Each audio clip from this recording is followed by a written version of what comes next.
ఇవాళ విద్యారంగంపై రేవంత్ కీలక సమావేశం. విద్యార్థుల వసతుల అంశంపై సమీక్ష. సెక్రటేరియట్ లో తెలంగాణ కేబినెట్ భేటీ. జూన్ 4 లోపు చేయాల్సిన అత్యవసర పనులపై సమీక్ష. కొనసాగుతున్న 5వ విడత పోలింగ్. సాయంత్రం 5 గంటల వరకు పోలింగ్. ఉమ్మడి ఖమ్మం జిల్లాలో కేటీఆర్ పర్యటన. గ్రాడ్యుయేట్ ఎమ్మెల్సీ ఎన్నికల ప్రచారం. స్థానిక సంస్థల ఎన్నికల్లో సత్తా చాటడానికి సిద్ధమైన బీజేపీ. ఎప్పుడు ఎన్నికలు వచ్చినా ఎదుర్కోవటానికి సిద్ధంగా ఉన్న కమలం పార్టీ. నేటితో ముగిసిన కవిత జ్యుడిషియల్ రిమాండ్. ఇవాళ కోర్టు ముందుకు ఎమ్మెల్సీ. ఏపీలో ముగిసిన సెట్ విచారణ. ఈసీకి సమర్పించనున్న నివేదిక. ఏపీలో సెట్ చీఫ్ ను కలవనున్న వైసీపీ ప్రతినిధి బృందం. సాయంత్రం 4 గంటలకు సెట్ చీఫ్ వినీత్ బ్రిజ్లాల్ తో భేటీ. ఫోన్ ట్యాపింగ్ కేసులో కీలక ఆధారాలు సేకరించిన అధికారులు. మరికొంతమంది నిందితుల అరెస్టుకు రంగం సిద్ధం. బెంగళూరులో ఆంధ్ర యువకుల రేవ్ పార్టీ. పోలీసుల దాడి. మత్తు పదార్థాలు లభ్యం.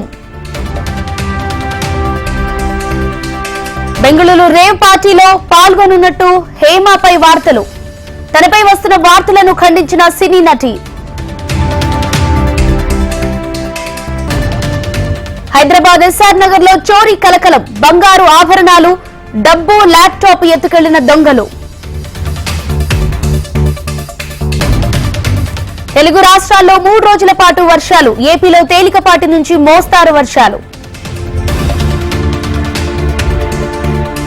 తమిళనాడులోని భారీగా కురుస్తున్న వర్షాలు. 4 జిల్లాలకు రెడ్ అలర్ట్, 6 జిల్లాలకు ఆరెంజ్ అలర్ట్. అండమాన్ కు తాకిన నైరుతి రుతుపవనాలు. మే 22 నాటికి నైరుతి బంగాళాఖాతంలో అల్పపీడనం ఏర్పడే ఛాన్స్. కుప్పకూలిన ఇరాన్ అధ్యక్షుడు హెలికాప్టర్. ప్రెసిడెంట్ రైసీ దుర్మరణం. అంతరిక్షంలోకి వెళ్లి వచ్చిన తెలుగోడు. చరిత్ర సృష్టించిన గోపి తోటకూర. విషమంగానే స్లావేకియా ప్రధాని ఆరోగ్యం. కొన్ని రోజుల క్రితం రాబర్ట్ పికోపై దుండగుడి కాల్పులు. ఐపీఎల్లో రేపు first qualifier match. Kolkata versus Sunrisers Hyderabad. తిరుమలలో కొనసాగుతున్న భక్తుల రద్దీ. శ్రీవారి సర్వదర్శనానికి 16 గంటల సమయం.